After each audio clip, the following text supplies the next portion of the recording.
My name is Dr. Sharice, and I help Black men and women heal from trauma and toxic relationships. I have 3 hard truths about love from Jillian Turecki. She's my new favorite person to follow online who's talking about healthy relationships and how to maintain them. So the first hard truth is a hard truth about love is that there is no the one. We decide who the one will be and when we do. We'll have to make that choice many, many times throughout the relationship. I just love the way she talks about relationships. So I do have a book called Calling in the One. And I think it's just like a catchy title because she literally explains in the book that there is no the one. I do not believe there is the one. I've been in love a few times, okay? Every time I was like, "Ooh, this is the one." I think we do have many the ones. There's a potential number of people, not potential. I don't want to say unlimited. So the opposite of unlimited. There's a certain number of people that we will meet in life. And I think you can connect to a lot of those people, but you get to choose. It just doesn't happen to you. It won't be like a sitcom or a romantic comedy. It might be like a meet cute. Those are real cute. I think those really do happen in life, but it won't be without challenges, right? And so even in the end where she's talking about, and you will have to choose that person, like you will have to choose that person. I use my healer and Esther Perel as examples of women who've been in decades long relationships with the men in their life, and they have had to choose again and again that same person. One talks about, I've been married to 3 different people and they're all the same person. That in time, people change, they evolve, and you will change and evolve too. And you have to decide, do I want to keep doing this? Do I want to keep learning this person? Do I want to? I feel like I'm literally going through that in my relationship now. When we met, like we didn't move fast. I don't think we moved fast. But in terms of like this soul connection, right? That maybe in a past life we were lovers or friends or something, meant something to each other. In this current life, we felt right. Like there was a bond. I won't call it it's not like there was a strong bond in the beginning, but there was something about this that felt like it flowed. Do you know what I mean? And at month 3 or month 6, it felt like we were a year in, 2 years in, like the kind of things that would come up normally in long-term relationships were coming up earlier. And so now that we've been together almost 2 years, it definitely feels like, kind of in a way, we're in like relationship year 5 in terms of have changed in a way. In this relationship, I think the kind of effort that I put into self evaluation, yeah, and the kind of effort he puts into consulting God and mentors means that it's not taking us too long to learn a thing.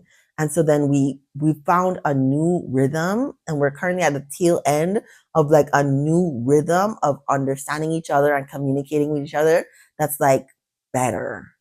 Yeah, it's just like better. And I'm so impressed with it. And the idea that, yeah, you know what? We really have to keep choosing our partners. Like we really have to keep. So another hard truth is there's no perfect partner coming to save us. Everyone is flawed. Everyone has an inner child. Find a partner who wants to build a secure, healthy relationship with you and be that partner too. I'm 100% in agreement with this. I do think people think there's a perfect person. There are no perfect people because you're not perfect.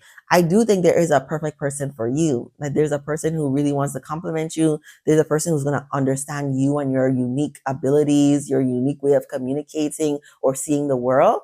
But they're going to have other things that you don't like. Like they're just going to have things you don't like. Not things that are, because we're talking about healthy relationships, not things that are harmful or dangerous. I don't know if harmful is the right word, because your feelings will get hurt, right? There are times when your feelings will get hurt in a relationship, but the intention of the other person is not to hurt you. And if it is, then right, you're skewing into like that sort of unhealthy relationship interaction. But that there are things that they're gonna do, or ways that they communicate, or things that they misunderstand you that might hurt your feelings. Definitely has hurt mine, not being understood when I thought I was being perfectly clear. Okay, but giving grace, being patient, and continuing over and over again to have conversations so that you all can be on the same page, I think is a beautiful thing. It really is the way to create a secure and healthy relationship in the long term.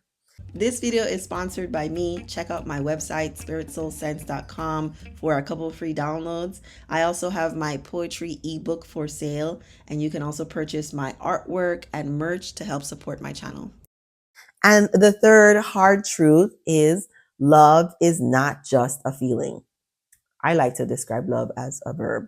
Love is a skill that requires mindfulness. To love well means we have to regularly overcome our egos. Ooh, be mature enough to work through problems and take ownership of our behavior and energy. I think I've shared with you all early in this dating process with my boyfriend. We've talked about like intention. So marriage was always something we agreed to, right? There was a point in the dating process. I think I was over at his house. I don't know what was happening. I just felt this overwhelming feeling of comfort, of like safety, of like, oh my God, this is the man I'm going to marry. And I was so scared. I was so scared. And I'm definitely the girl that has acted up in ways that were inappropriate. But I was sad, right? That my father, who has his own mental health issues, will not be at my wedding. I was going through all of the feelings. But I think that's what she's talking about when it comes to like love, like being able to communicate what my challenges have been to love that cannot, right? Literally cannot come up until in a relationship. And then literally cannot come up until in a relationship with a man who I really believe is my husband.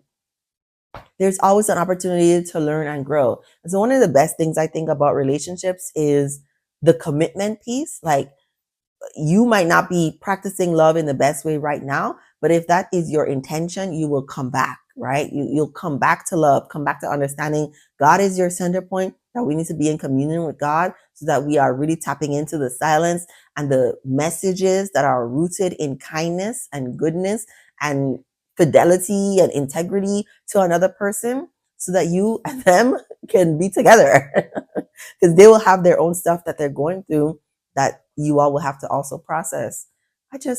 I definitely am a lover of love and understand in more ways than ever before some of the challenges, I think. Yeah, just some of the normal miscommunications that might happen that if not discussed in a timely manner can lead to resentment. Nothing, it's like I've been in a toxic relationship, nothing toxic. Like just regular stuff, just regular stuff about perceptions and what did you mean and what kind of routines do you want to be regular in your life kind of things. I'm just grateful. I'm definitely grateful. I strongly encourage following Jillian Turecki if you don't already. If you are somebody that likes reminders about love and healthy relationships and what kind of challenges to expect in a secure bond, right? They'll happen sometimes, not all the time. Most of the time, your relationship should be fun and flowy and loving. Okay. Let me know what you think about this video in the comments or the topic of hard truths about love. Give this video a like if you enjoyed it and subscribe for more relationship content.